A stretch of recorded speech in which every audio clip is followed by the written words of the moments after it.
out of the mother city in Cape Town comes an audio platform that pushes boundaries, reaching beyond the horizon, where the values of Ubuntu and the spirit of Ubunye converge to shape futures that inspire. This is CPUT Live. CPUT Live. Welcome back to CPUT Live, where every story has a voice, every experience matters, and every episode brings us closer to the people behind our campus community. I'm Tyler Abrams, and it's an absolute pleasure to be your host for today's episode. Today's stories explore resilience, opportunity, and the reality that many students and young people face, both on campus and beyond. In Campus Focus, we take you to CPUT Open Day, where future students get their first glimpse into university life and the possibilities that awaits them. How are you guys finding CPUT so far? I'm learning a lot of things and a lot of opportunities, I see. I would say it's actually a very amazing university, as it offers a lot to us as students, and the exhibitors that are explaining the stuff explain very well, and they also are opening up our minds to options. Thank you. In Student Spotlight, we meet a CPUT rugby player whose season-ending injury became the beginning of an even greater journey of perseverance. A setback isn't like the end of the story. I'd say a setback is like a setup for a comeback. So I'd want them to have a sense of they wouldn't want to quit in whatever they're facing in their lives. And so they do get a sense of motivation as well from my journey and my story as well. In Explained, we uncover the reality behind the CPUT Eye Clinic and why access to eye care is so much more than simply seeing clearly. Normally, on a day-to-day basis in class, I would also sit in front and the words would be very small. And one of my modules is business applications. So it requires you to constantly be on the computer, typing and everything like that. So if you can't see properly, you won't be able to type as fast as you are required and to finish the task in time. And in Beyond Campus, we hear two powerful stories from young employees whose workplace experiences raise important questions about respect, dignity, and fairness in the world of work.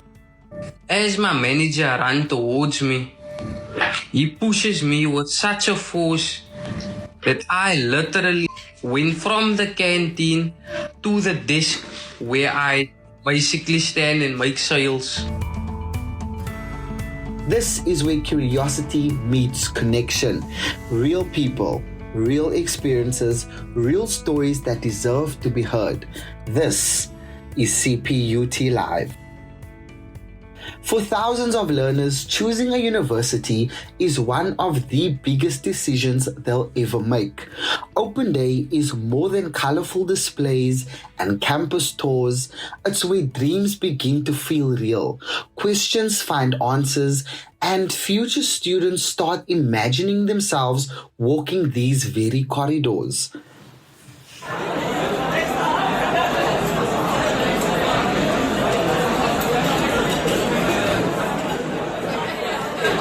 It is a Saturday in May 2026, and the CPUT Bellville Campus has opened its doors to prospective students eager to turn their dreams into reality. For thousands of these learners, Open Day is more than just taking a tour of a university campus. It is a glimpse into their future. Accompanied by their parents, they gather to explore opportunities, discover career paths, and experience student life firsthand. From engineering displays to media showcases and live demonstrations, every corner of the campus reflects the diverse opportunities available at CPUT. We spoke to Ali and Stacy from Sipilles High School and Shauna Lee from Steenberg High. They shared their experience at the Open Day. And how are you finding CPUT so far? It's a lovely experience, not gonna lie, I enjoy it and I see myself here next year, definitely. So nice, so lovely, like it's big. I find myself here next year already. I would say it's actually a very amazing university, as it offers a lot to us as students, and the exhibitors that are explaining the stuff explain very well, and they also are opening up our minds to options. While aspiring students explore their possibilities, current CPUT students played an important role in guiding and assisting visitors throughout the day. They share their personal experiences, challenges, and highlights of being at CPUT. Kakambile Magobodi, a jewelry design and manufacture student, takes us through his work and what being a jewelry design student looks like. So in this course, it's whereby you get a chance to take your designs or whatever you've drawn on your book or on your computer and make it a realistic jewelry. Maybe rings, earrings, or bracelets, or necklaces, or whatever kind of jewelry you want. I have made a lot of pieces because I'm currently doing a third year now. So there's a number of pieces that I've done in my second year, and also the ones that I'm busy with now. Antonio Sikene, a second-year student in the Faculty of Informatics and Design, explains what the interior design program offers. Interior design basically is using color palettes, furniture, and intelligent construction methods to create a space which is used every day. It should be comfortable and easy to work around. Although the course can be demanding, many students enjoy it because of their love for design, much like Antonio, who had no prior background in artistic subjects but chose a course that spoke to him. If it's your passion, you'd enjoy it. If it's something you don't like, obviously you won't enjoy it. Hospitality student Standiwe Magobozi, who studies in the food and beverage program, guides us through the preparation of one of the fun, colorful mocktails. So in the table, we have a demonstration of a mocktail. Unfortunately, we can't do alcohol, so we're going to do a mocktail instead. We have a blue mocktail lagoon, which we use the rosé cordial, blue cordial since it's blue color. And then you put here only a double shot, and then you put it, then you shake, and then you serve, and then you put your Sprite. We call this a built-in mocktail, since it's not cocktail, almost said cocktail, but it's a built-in mocktail because we want to see all the colors that are represented there. On the governance and political affairs of the country is postgraduate student Daniel Mbengashe. He is with the Public Administration program, unpacking what they teach and perhaps most importantly, the lessons that most South African politicians skipped in class. What basically the course is teaching us is basically the government, and the government, what does it mean to be in government, or what does it mean to be at a government position. Two, it teaches about ethics, it teaches about it teaches about how we can manage or make services more better to the people. At the end of the day, we manage their tax money, or we manage their finances. So so that's what basically the government, the course is all about. So we here, we learn about those things, because as you see at this point of time, as you mentioned, there's a lot of corruption, there's a lot of, what are we basically going to bring to the table? If our public servants were doing what they're supposed to do as you guys have taught them, or as they were taught, how far will we be as a country so far as the public administration sector is concerned? Jesus. If I were to count this, I'm going to count this in financial way. I'm thinking of how much these guys have ate during those years. Yo, there's quite a lot of money that have ate. Oh.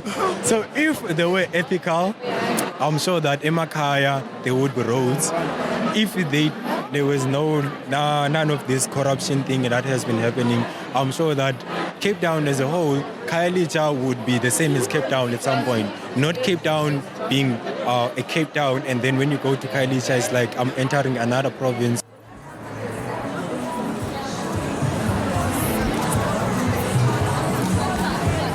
Through interactive stalls and engaging conversations, learners and parents get an opportunity to explore many support systems and extracurricular activities beyond the lecture room. From student well-being to accommodation, sport, and cultural expression, the day offers an authentic view of what it truly means to be part of the CPUT family. Franz Mamabola, HOD of Sports, Arts and Culture, explains what they offer students. We talk to potential sports, arts and culture athletes for next year and students who are applying to come to CPUT. So what we are doing today is just offering them information about what sports, arts and culture can offer to them. Student Wellness Representative Alexa Daniels highlights the programs they offer with regard to student well-being and their student support services. We also offer lots of groups to students. They focus on self-care, time management and procrastination, healthy relationships, managing your emotions, and they can attend those as well as evening ones right now that's focusing on exam prep and study skills, because that's the time we're going into. So we try and help them not just face-to-face, but we bring in a lot of group work because we can reach more students that way than we just do individual. By seeing themselves in graduation gowns, students are reminded of what they are working towards. One new thing we introduced is students can take a photo with a graduation gown. They say, what do I want to be? Take a photo on their phone, and that's their motivation when they come and study. Incoming students get a glimpse of what their home away from home will look like. Tandokazi Nhlambe from the Student Life and Residential Services provides learners and their parents with valuable information about accommodation, residence application, and adjusting to life away from home. So we are doing Student Life and Residential Services. So we're trying to give you an idea, just in case you haven't been to res, an idea of how your room, a typical room, looks like. We offer a bed, single bed obviously, and a study table. To get an accommodation is another process, which shouldn't be confused with academic application. We are trying to make sure that people's children don't confuse the fact that there's an option that says yes. Do you want accommodation? Then you say yes. That doesn't mean that you automatically apply for res. You need to go through the whole process. Also, the misconception that just because you're studying at CPUT, you're going to stay at res. No, you need to be outside of the 60-kilometer radius. As the open day comes to an end, learners did not only leave inspired by the academic opportunities they were exposed to, many also left with a sense of community and belonging, knowing that CPUT will be their institution of choice. Here's a spoken word written and performed by Nzako, a current student at CPUT. That is really how I identify myself, but I know it is a shallow way of identifying myself. I know that my name is just a raindrop and I am the entire ocean. But hope, you see hope, the thing about hope is it fills my lungs. As I pause through scriptures, I'm reminded that I was known long before my father's seed was planted into my mother's womb. I'm beginning to believe that I'm a prophecy still untold. I know that my hands stapled together came with gifts I am yet to unfold. I know that God is always listening in times and in clarity. I know that I am human. I know that I am human, and it's okay to make mistakes. It's okay to make mistakes.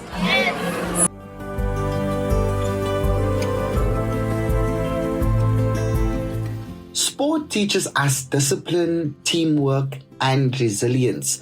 But sometimes the greatest test isn't winning on the field. It's finding the strength to keep believing when everything you've worked for is suddenly taken away. This story follows CPUT rugby player Elihle Ncayiyana, whose devastating injury forced him off the field, but strengthened his determination to come back stronger.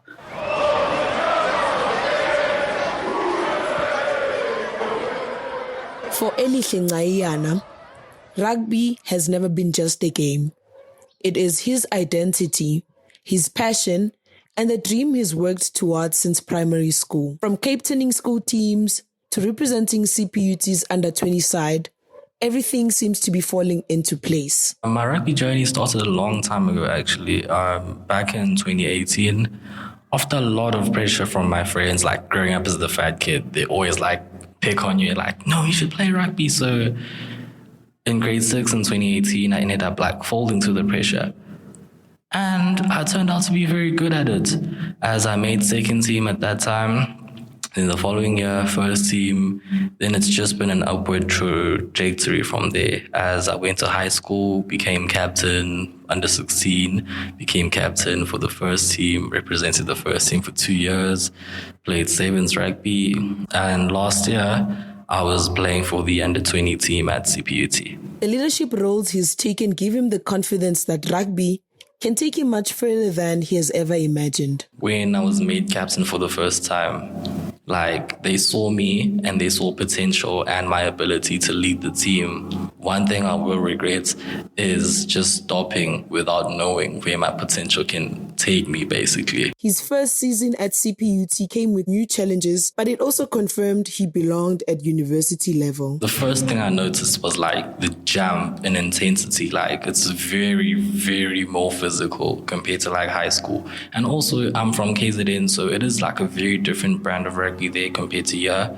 So that was a bit of a jump as well, and I had to adjust, but I'd say it was pretty smooth sailing. I did have a few injuries as well in my first year. I got a few stitches on both of my eyebrows and I dislocated a pinky.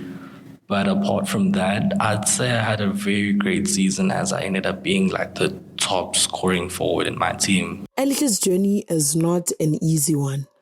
Though he has confidence in his abilities, life always seems to throw curveballs that halt his success. So we were playing Hamilton's again. And so I was tackling one person who's massive. That's the biggest man I've ever seen in my life. I'm joking, but when I tackled the person, he fell on top of me. And so my ankle broke and dislocated, so it was facing the other way. I heard the crunch, and then I just screamed. Yeah, then I saw everyone panicking, and that's when it really sunk in that, okay, it's bad. And then when I tried to look at my foot, it was facing 90 degrees. After surgery, this single injury put a stop to his season before it even started. My parents came down, they fetched me and they took me home. So in the first periods, they were helping with sort of everything. I was feeling the struggle when I had to do stuff on my own, shower, go somewhere, but the real struggle came back when I went back to race, because it was during those heat wave periods, and so moving around was really not ideal because crutches were tiring as well because I wasn't used to moving like that. But I ended up getting better at it. Then I recovered, and so now I'm just walking with my boots. But for Elihle, emotional recovery is much harder than the physical. The toll of letting down the team and having to watch his dream from the bench are only some of the side effects of an injury like this. The first lineup came out and my name wasn't on the page. It's something that's not to boost myself or anything, but it's something uncommon for me because I know where I usually am. And so, I do feel left out to an extent when I see the lads playing. I do miss the game very much. And it's not nice because you had goals that you set for yourself, and this obviously deters it, So it's going to be a bit of a process as well to try and get myself back into it mentally as well, because I know I'm still going to have trauma from the injury that took place. His family, teammates, and close friends are the pillar and motivation that drives him to keep believing in himself. So one of the first people that came to me was a friend of mine, Jama. And Jama basically reassured me and everything was going to be okay, and was more significant coming from him because he suffered a season-ending injury. And so now he's back and he's kicking. And so that gives me some hope that no, it's not as bad as I think it will be. For many, this kind of injury is career-ending, but Elihle refuses to concede. The thing was, I wanted to perform very well in the second team, that when the shield ends and everyone drops down back down to their teams, I wanted it to be a tough decision for the coach, as they would see me performing. And so I'd have to change the plan now a bit, because next year I won't be in under 20. So yeah, that does change things a bit. But yeah, no, I'm still focused and I'm still trying to get into the shield team in the end. Despite everything, Elihle refuses to let one moment define his future. He hopes that people draw from his story of perseverance and learn to push through struggles. It's just a matter of like my fighting spirit as well. Yeah, as I mentioned before, I do have a commitment thing, so I'm still committed to reaching those goals despite my setback. So yeah, that's still the goal, that's still the dream, and I'm gonna fight with every fiber in my body to still get there. I want the audience to remember that like a setback isn't like the end of the story. I'd say a setback is like a setup for a comeback. So I'd want them to have a sense of they wouldn't want to quit in whatever they're facing in their lives. And so they do get a sense of motivation as well from my journey and my story as well.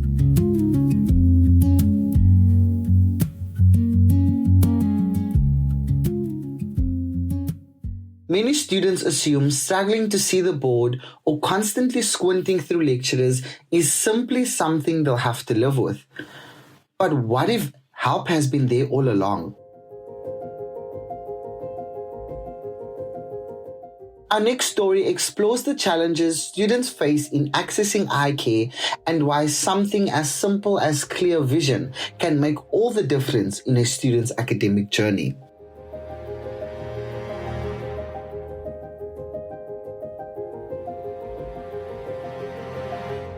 Imagine trying to build a future when every lecture slide is blurry, every textbook is a struggle to read, and even when I am greeted while walking across campus, I often need to be much closer to see the person. This is the reality for many students living with eyesight problems. As such, limited access to healthcare support can impact one's confidence.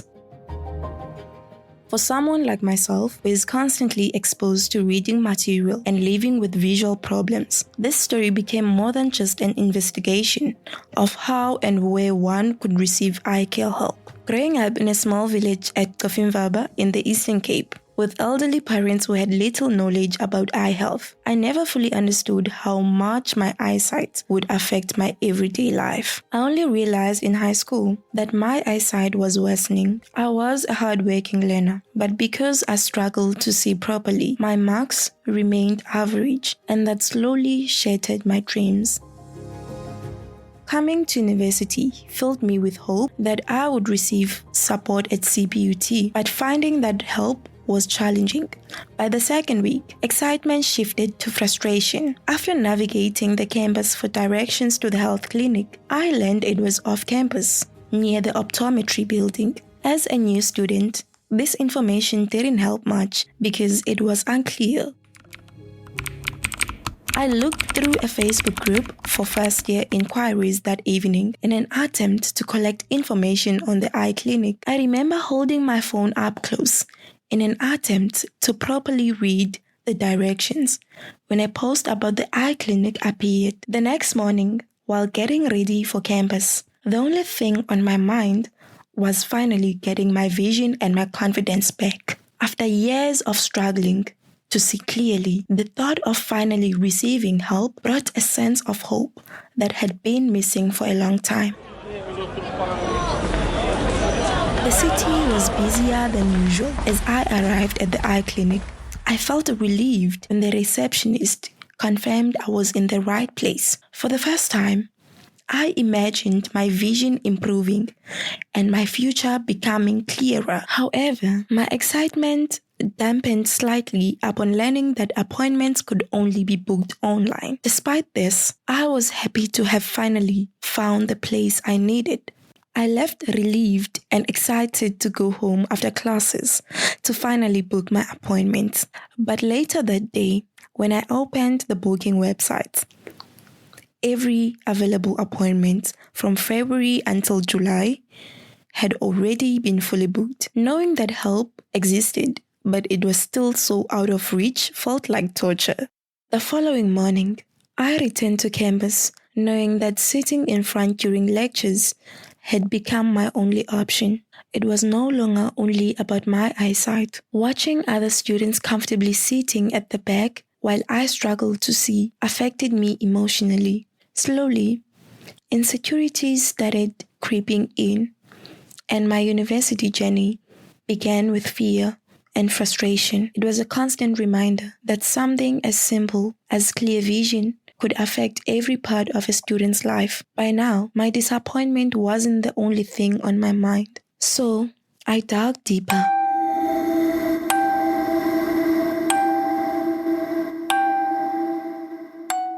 A month later, while working on this story, I returned to the clinic to interview the clinic manager. Ms. Hamilton explains the circumstances that led to the temporary closure of the clinic. The reason for not being able to book before May is that the clinic was closed from last year, September, to this year, May. So we only opened on the 4th of May. And that is because the clinic coordinator was on maternity leave and the clinic was not running at that point. But the clinic is now operational since the 4th of May, and that's why bookings have been made available. It was during that conversation that I got to find out that they do not only offer vision screening, but also offer free spectacles as well if needed. I finally managed to secure an appointment for the 25th of June. While sharing my experience, I realized that my story was not isolated. A first-year student, Elihle Ncayiyana, who's studying business and information administration, shared many of my sentiments. She says learning about the campus eye clinic gave her hope that she too can finally access the support she needs. I felt so excited, like I saw there was hope for my eyesight, because normally on a day-to-day basis in class, I would also sit in front and the words would be very small. And one of my modules is business applications. So it requires you to constantly be on the computer, typing and everything like that. So if you can't see properly, you won't be able to type as fast as you are required and to finish the task in time. So when she told me about this eye care center at the university, I was so excited. I even started to promote it to my friends, telling them, guys, there's hope for our eyesight. So I'm very excited and I see there's a future for me, and I'm so excited to get better marks because having good eyesight is part of me. For students living with visual impairments, access to eye care is not only about seeing clearly, it is about dignity, confidence, and the opportunity to succeed academically. If you are a student at CPUT suffering with eyesight, contact the eye clinic on 021 603 119 or send them an email at iclinic@cput.org.za. Their address is between CNR, Sterling and Tavilia Street in Cape Town, right after the CPUT Cape Suits residence.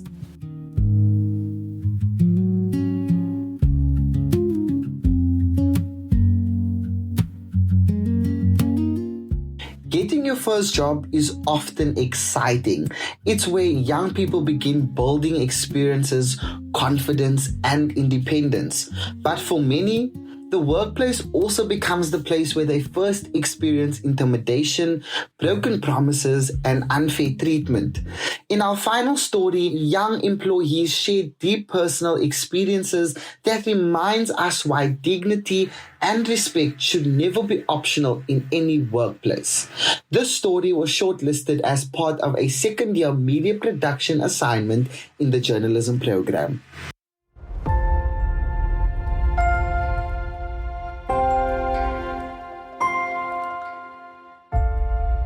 It started with 2 minutes. 2 minutes before closing time, on what should have been an ordinary shift. But by the end of that evening, those 2 minutes had turned into something far more serious. On the evening of March 4th, a young retail employee was working a shift in a store environment that by all accounts should have been routine. However, there was already something different about that day. He was working alone in his department, in a space that was normally staffed by 2 employees. So from the start, there was added pressure, more responsibility, less support. As the evening slowed down and closing time approached, everything appeared normal on the surface. At around 6:28, just 2 minutes before the store was due to close, he began packing up his section, preparing to end the day. That's when his manager called him over. Normally we pack up our stock at 6:30. On this day, I decided to pack up my stock at 28 minutes past 6. And as I'm packing away the MacBooks, I get called aside by my manager. The manager questioned why he was closing early. On its own, it may have seemed like a small issue. After all, it was only a 2-minute difference. Because of that, there was a moment where the situation didn't feel serious. There was even a sense that it might have been said in a joking way. He responds with, "Do you know why we pack up at 6:30 p.m.? I then stood there and I was a bit confused, and I'm like, "It is 6:30, what do you mean?" And he picks up his phone, he checks time, and then he tells me at 6:28 it's not 6:30, with a smirk on his face. And because he's standing with a smirk on his face, I'm thinking, okay, so it's 2 minutes before 6:30, you're standing with a smile on your face, you're making a joke, and I start laughing. And as I'm laughing, this guy decides that he now needs to lose all sense of his self-control and starts running towards me. The manager's attitude changed. What began as a simple question turned into something much more tense. And in that moment, it became clear that this was no longer a normal workspace conversation. As my manager ran towards me, he pushes me with such a force that I literally went from the canteen to the desk where I basically stand and make sales. It was a slow day for the company, so he wasn't even expecting there to be customers in the shop. But as soon as he saw and realized, there's customers in the shop and they basically seeing what he's doing, he grabbed me from behind and literally shoved me back into the canteen. When young people step into the workforce, they're often full of energy, fresh ideas, and ambition. But too often, management doesn't see that potential. Instead, they treat youth as inexperienced or replaceable.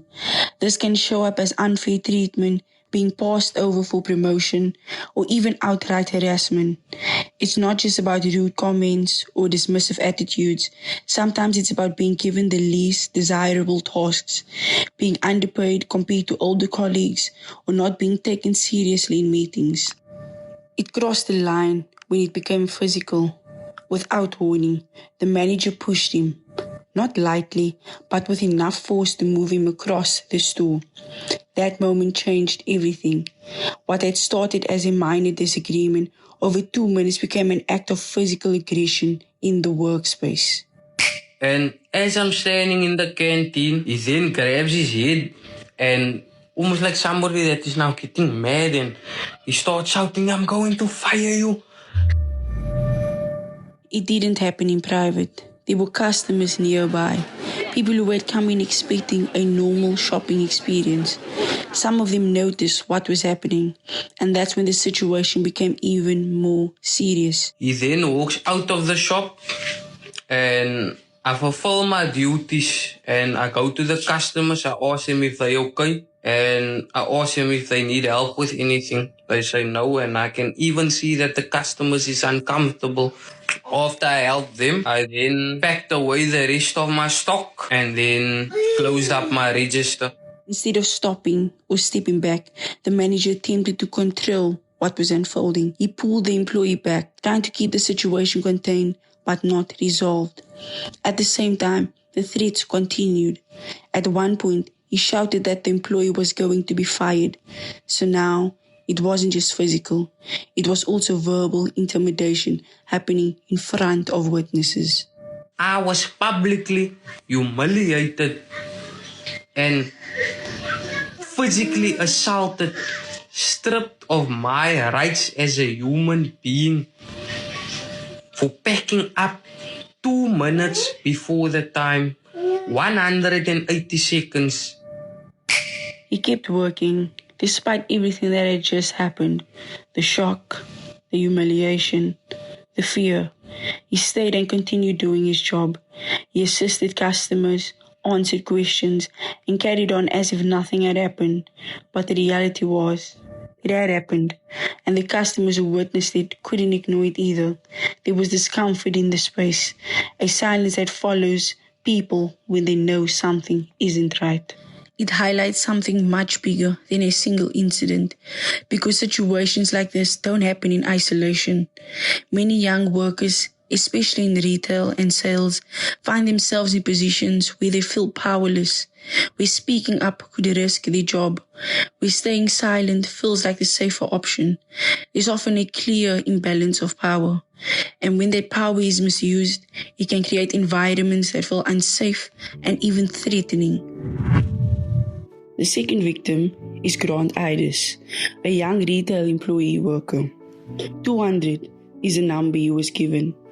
200 on what should have been proof of performance, but by the end of that shift, that number had turned into a reason for threats and warnings. I had a very good team leader and I was like a top performer, but like we had give and take.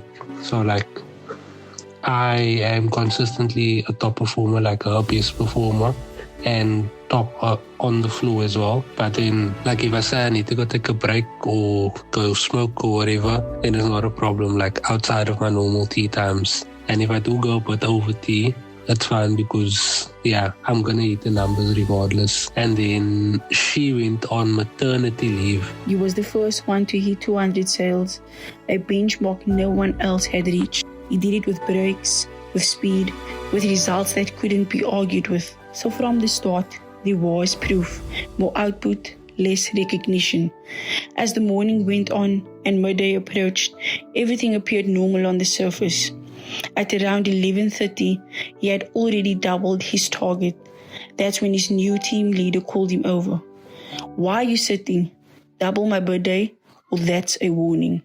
And then I had this person who filled, but he was in one of the other teams. He was one of the top performers in another team. And yeah, so he became the team leader there. And then he was just on everyone's case.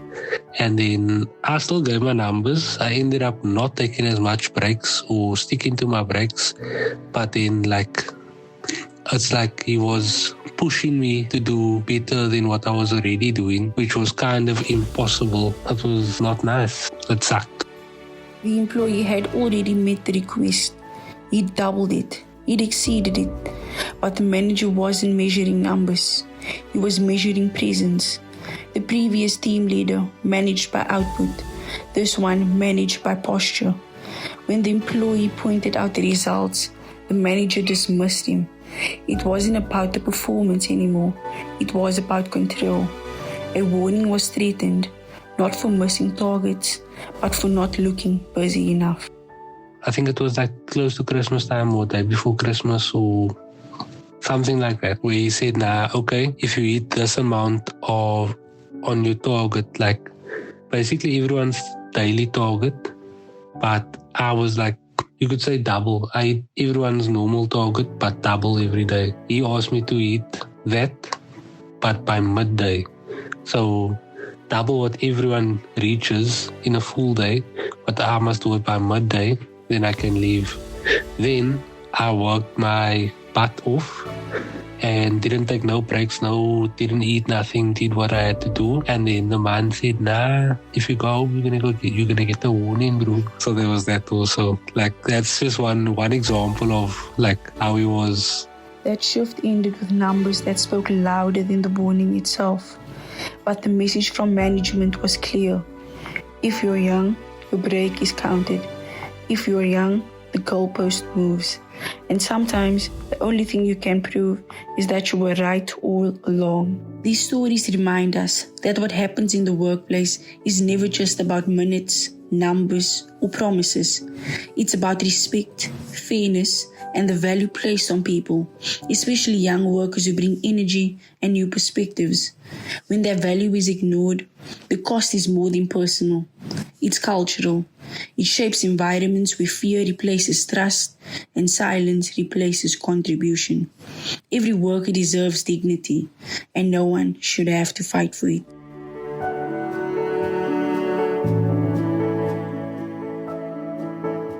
And that's a wrap on another episode of CPUT Live. I'm your host, Tyler Abrams, and thank you for spending your time with us. If you enjoyed today's episode, don't forget to like, share, and subscribe for more conversations that shine a light on the people, moments, and ideas shaping life at CPUT and beyond. Remember, every voice has a story, every perspective matters, and yours could be the one that inspires someone else. The script for Campus Focus was written by Palesa Lebogang Mohula and Uviwe Ntshakaza. Nonhlanhla Mashabana wrote and narrated the student spotlight story. For Explained, the iClinic story was written and narrated by Uviwe Ntshakaza. And lastly, for Beyond Campus, the story shortlisted in Media Production 2 was written by Kieran Cooper and Tyra Solomon, who also narrated. I edited the script and the story was produced by Nikita Phyllis. The producer of this episode is Nonhlanhla Mashabana, alongside our executive producer, Magnificent Mdebele. Our script editor is me, and our chief script editor is Owentando Zanzi. Sound assembling and engineering by Uviwe Ntshakaza. Our commissioning editors are Kaylee van Niekerk, Someleze Ndede, and Sinawo Jack. From all of us here at CPUT Live, thank you for listening. Keep asking questions, keep chasing your dreams, and never stop telling your story. See you next time. Elevating campus voices. Ladies and gentlemen. CPUT Live. CPUT Live. Creating futures, one conversation at a time.